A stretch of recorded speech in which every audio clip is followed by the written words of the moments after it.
दिनै क'क्राझार जिल्ला हान्थामेला बिफाननि हरखाब सिग्रोमनाय क'क्राझार जिल्ला हान्थामेला बिफाना दिनै क'क्राझार सहरनि साखाथियाव थानाय गोदान फ्लाइअभाराव हेलमेट गानै गोख्रै गारि सालायनाय आरो फेग्रा मुवा जानानै गारि सालायनायखौ हर सिग्रोमदों।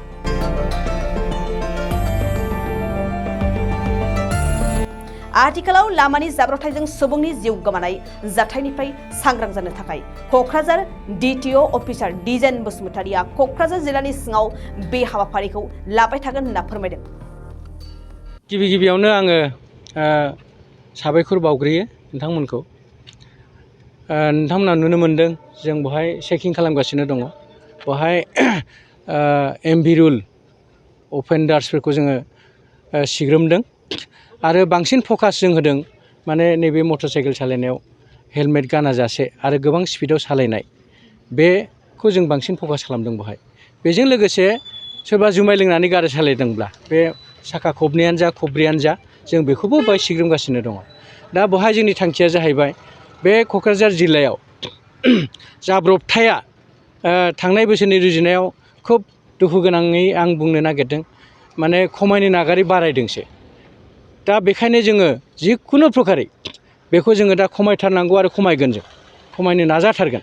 बेवहाय जोङो बयनिबो हेफाजाब बिदों आरो बिसेसकरि बे मटर साइकेल सालायग्रा जोंनि उन्दै उन्दै फंबायमोनखौ गोसो सिंनिफ्राय आङो खावलायहरगोन एकदम अननानै गोसो सिंनि अननायखौ आं जासिग्रोबाय बिसोरनो गावनि रैखाथिखौ जाहाथे बिसोरो थि खालामग्रोयो।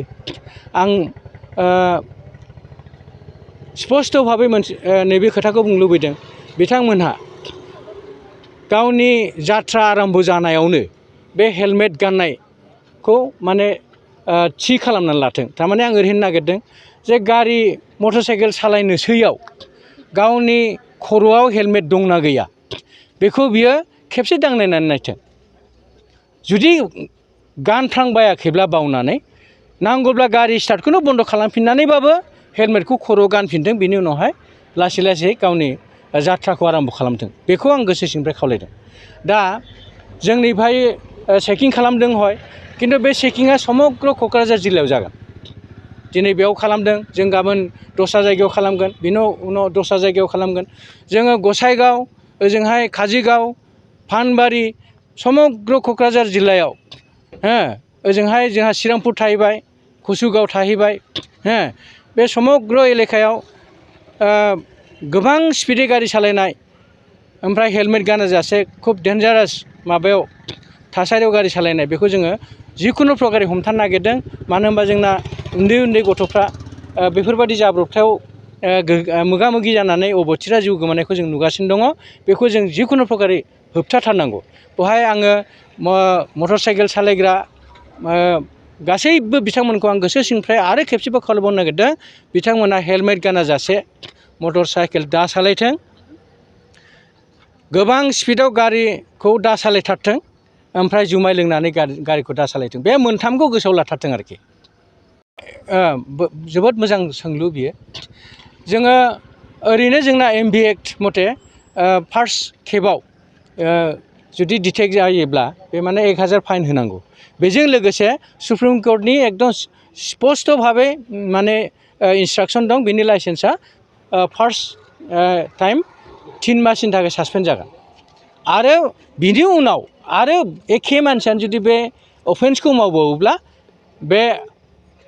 बिनि लाइसेन्सआ माने सासपेन्डल' नंला एबार गाज्रि रिक्स जानो हागौ। माने आं होननो नागिरदों मा लाइसेन्सआसो केन्सेल जानो हागौ।